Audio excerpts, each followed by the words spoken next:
तर नमस्कार मंडळी, श्री स्वामी समर्थ. आजच्या दुसऱ्या व्लॉगमध्ये आपण पाहणार आहोत की आम्ही सोलापूरमध्ये 24 तास काय केलं आणि कुठे कुठे गेलो. तर खरं तर आमचा ह्या ट्रिपचा 3-4 दिवसाचा प्लॅन होता, ज्यात आम्ही सोलापूरमध्ये 1 दिवस होतो आणि 2 दिवस गाणगापूरमध्ये राहिलो. तर सोलापूरची सुरुवात आम्ही रात्री कल्याणवरून ट्रेन पकडून केली. ती आम्ही सकाळी 7 वाजता सोलापूरला उतरलो. आता पहिला जायच्या आधीच आम्ही लोकांनी आमच्यासाठी ट्रॅव्हल्स, कॅब वगैरे सगळं बुक करून ठेवलेलं, त्याच्यामुळे तिथे आम्हाला गेल्यावरती काही जास्त त्रास झाला नाही. कॅब आम्ही पूर्ण एका दिवसासाठी बुक केलेली आहे. तर ते काका सकाळी आले आणि त्यांना यायला थोडासा वेळ होता, म्हणून आम्ही तिकडे सोलापूर स्टेशनच्या बाहेर नाश्ता वगैरे केला.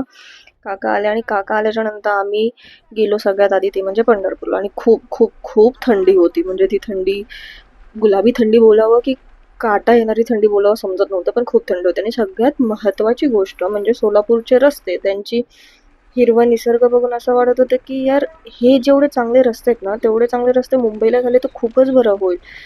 मुंबईच्या रस्त्यांमध्ये रस्ते कमी आणि गड्डे खूप आहेत, पण सोलापूरचे रस्ते खरंच खूप चांगले आहेत. आणि हे बघत बघत आम्ही पोचलो पंढरपूरला. आणि इथे मी आमच्या ब्लॉगची सुरुवात करताना अना आता पंढरपूरला आलो. आपण कुठेही देवदर्शनाला गेलो तर टिक्का लावणं कसं गरजेचं असतं. आता पंढरपूरला आम्ही हा टिक्का लावला. ॲक्च्युली ह्या बाबांकडनं मी लावून घ्यायची वाट पाहत होती, कारण ह्या बाबांकडे कोणी येतच नव्हतं, म्हणून मग मी त्यांच्याकडे जाऊन टिक्का लावला. आणि टिक्का लावल्यानंतर मला तिथेच बाजूला गजरावाला काका दिसला आणि ते सांगत होते की हा वासवाला आहे आणि हा बिना वासवाला. तर मी वासवाला घेतला. तो गजरा घेऊन मी लावला, कारण साडी घातली आणि गजरा नाही, असं कसं होऊ शकतं. आता हे सगळं झाल्यावरती आम्ही गेलो भीमा नदीवरती. भीमा नदीवरती जेव्हा आम्ही गेलो तेव्हा लाईन पाहून आम्हाला असं झालं की एवढा वेळ जाणार आहे. तर तिकडे ना ऑटोवाले पण भेटतात भीमा नदीच्या काठावरती, जे तुम्हाला पर पर्सन 200 रुपये घेऊन 5 मंदिरं दाखवतात.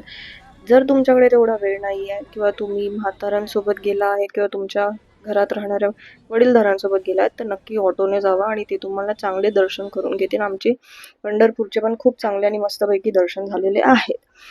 तर आपण हे सगळं बघत बघत जे दुसरं ठिकाण होतं ते होतं विष्णुपद मंदिर. आता विष्णुपद मंदिरात ची खासियत काय, जिकडे विष्णूने संन्यास घेतलेला किंवा ते जपमाळ करत होते ती आहे. त्यांची तिकडे पाऊले आहेत. आणि सगळ्यात मोठी गोष्ट म्हणजे ह्या मंदिरात, हे जे मंदिर आहे ते बरोबर नदीच्या मधोमध आहे. आणि ह्या मंदिरात तुम्ही बघू शकता, हे तुम्हाला पुढच्या क्लिपमध्ये वगैरे दिसेल की हे जे चिन्हे तुम्हाला या व्हिडिओमध्ये उडताना दिसतात ना, ह्यांची घरटे मंदिराच्या आत आहे. आणि त्यांनी ते वरती वाळूने आणि रेतीने बनवलेले आहेत. आणि त्यांचा आवाज तुम्ही एकदा बघा. मी शांत बसते थोड्या वेळासाठी. त्यांचा आवाज तुम्ही बघा, किती मोठा आवाज येतो.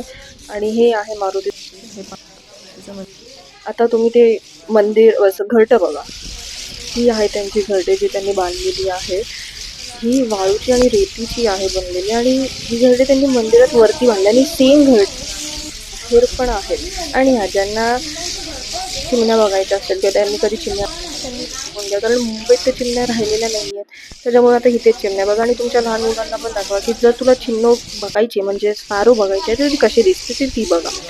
आता हे झाल्यानंतर ह्या मंदिराची जी खासियत मला सांगितली गेली किंवा मला माहिती पडली, ती म्हणजे महाराष्ट्रात एकच नारद मुनीचं मंदिर आहे. आणि ते म्हणजे इथे आहे, जे 6 महिने पाण्यात असतं आणि 6 महिने पाण्याच्या बाहेर असतं. आता ते पण आम्ही बघितलं. आता ते बघायला आम्ही गेलेलो बोटीने. आणि त्या बोटीच्या काकांनी, बोटी जे चालवत होते त्या काकांनी आम्हाला त्या मंदिराची इन्फॉर्मेशन दिली. ती तुम्हाला पुढच्या क्लिपमध्ये दिसेल. तर ती मी सांगण्याच्या ऐवजी तुम्ही त्यांच्या तोंडानेच ऐका, म्हणजे चांगल्या पद्धतीत कळेल. आता हे सगळं चालत असताना मी तुम्हाला सांगते पंढरपूरचे महत्त्व. पंढरपूरचे महत्त्व हे विठ्ठल रुक्मिणीच्या प्राचीन मंदिरामुळे आहे, जे वारकरी संप्रदायाचे मुख्य केंद्र आहे. पंढरपूरचा उल्लेख राष्ट्रकूट काळातील शिलालेखांमध्ये इसवी सन 516 मध्ये आढळतो. यादव राजांनी मंदिराला देणग्या दिल्या आहेत. तसेच हे मंदिर भीमा नदीच्या काठावर बसलेले आहे. असे काय ते पंढरपूरचे मंदिराचे महत्त्व आहे.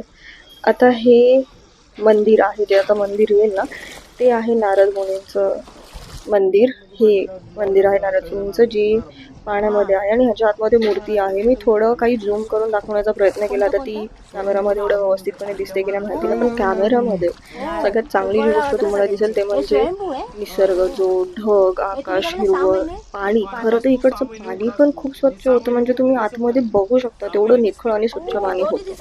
म्हणजे ह्या सगळ्या गोष्टी बघून मनाला एकदम शांतता भेटली की आता पण काही काही ठिकाणी निसर्गाची काळजी तशीच घेतली जाते आणि तसाच निसर्ग अजूनही आहे. आता ह्याच्यात मी झूम करून तुम्हाला दाखवते की नारद मुनीची आतमध्ये मूर्ती आहे ती कशी आहे, पण दिसेल याची काही गॅरंटी मी देऊ शकत नाही. तर तुम्ही कृपया करून तुमच्या रिस्कवरती बघा. आता नारद मुनीच्या मंदिराची स्टोरी काय आहे ते आमचे बोडवाले काका सांगतील, ते तुम्ही नक्की ऐका. तेव्हा आणि हा हे मंदिर कोणाचं आहे?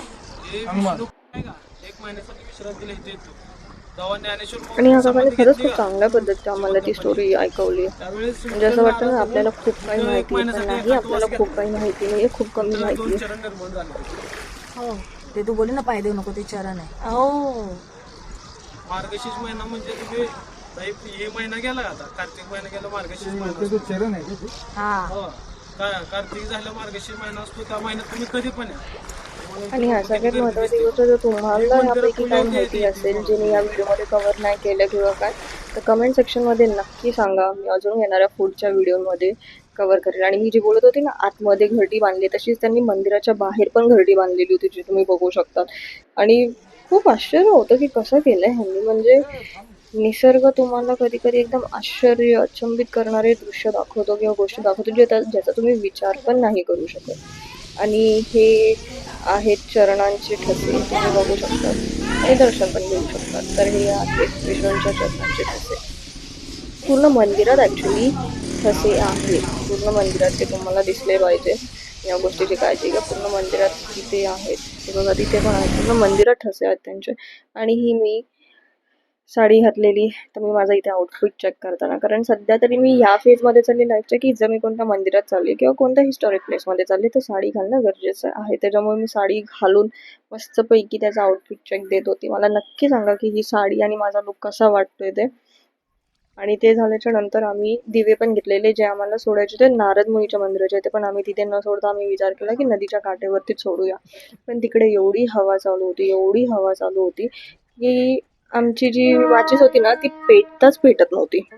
खूप खूप मेहनत आम्हाला घ्यावी लागली दिवा पेटवायला. तर माझ्या मावशीने दिवा पेटवला. त्याच्यानंतर मी बोलले की मी परत माचीस लावत नाही बसणार, त्यापेक्षा तू जो दिवा पेटवला त्याचीच वात मला दे, मी माझे दिवे पेटवते. आणि हे करून मग आम्ही ते दिवे पाण्यात सोडले. खरं तर खूप मेहनत घ्यावी लागली हे दिवे पेटवायला आम्हाला. आणि मग तिथून आम्ही गेलो पांडुरंगानी जनाईला जिथे भेट देतात त्या ठिकाणी गेलो. आणि त्या ठिकाणी हे आहे म्हणजे जनाईचं मंदिर, जिकडे पांडुरंग जनाईला भेटतात, तिकडे त्यांचं जातं आहे, तिकडे त्यांचं घर होतं. आणि सगळ्यात महत्त्वाची गोष्ट म्हणजे ही मंदिरं किंवा ही स्थानं अजूनही तशीच्या तशीच आहेत.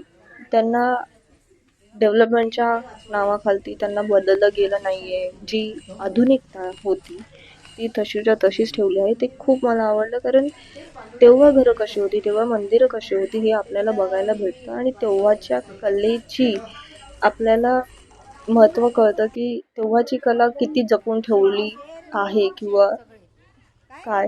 आणि आत्ताच्या कला आपण जपून ठेवू नाही शकत, कारण ते 2 दिवसानंतर लगेच खराब होतात. हे बघून झाल्यानंतर आम्ही गेलो श्री गोपाळ कृष्ण मंदिर, श्री क्षेत्र गोपाळपूर.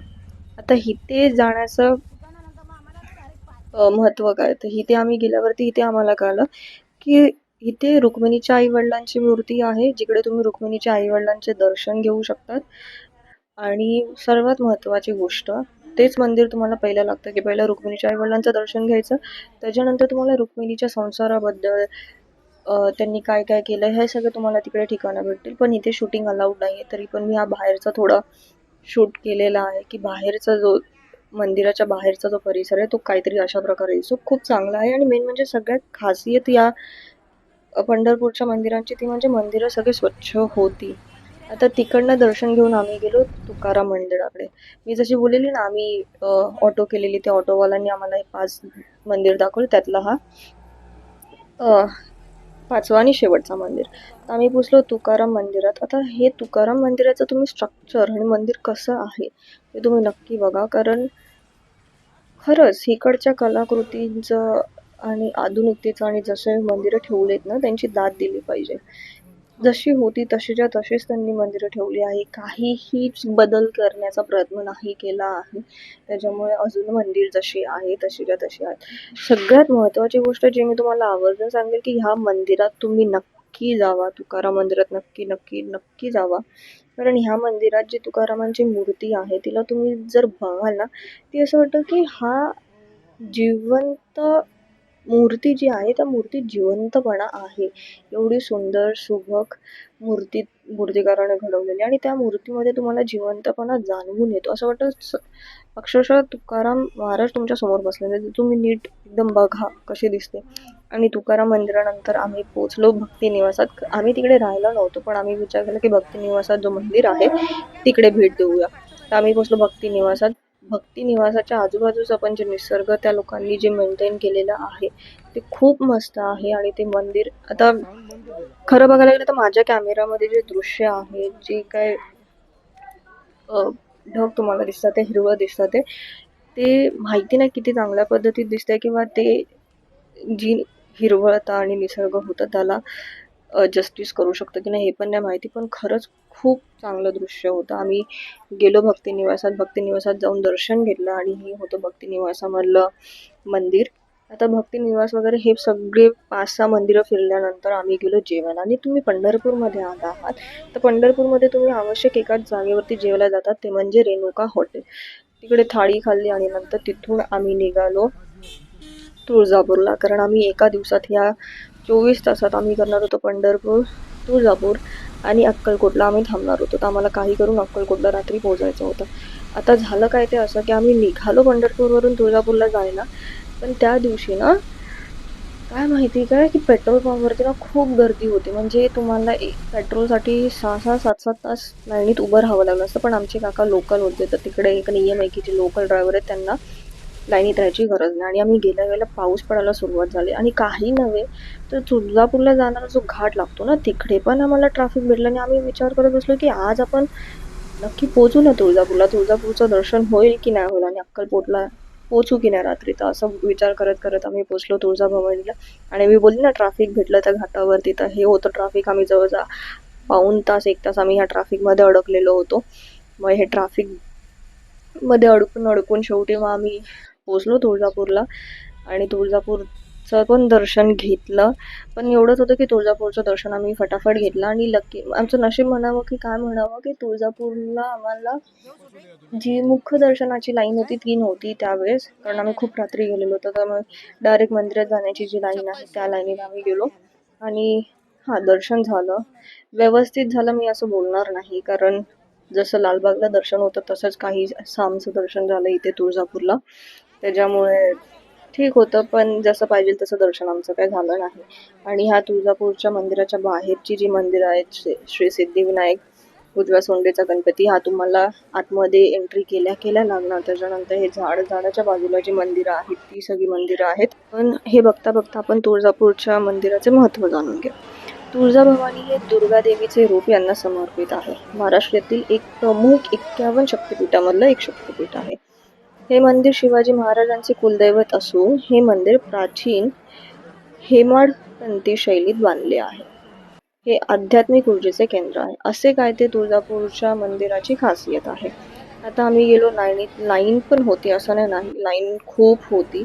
पण एक गोष्ट जी मला अजिबात पटली नाही. आणि इथे तुम्ही देवीचं दर्शन घेऊ शकता.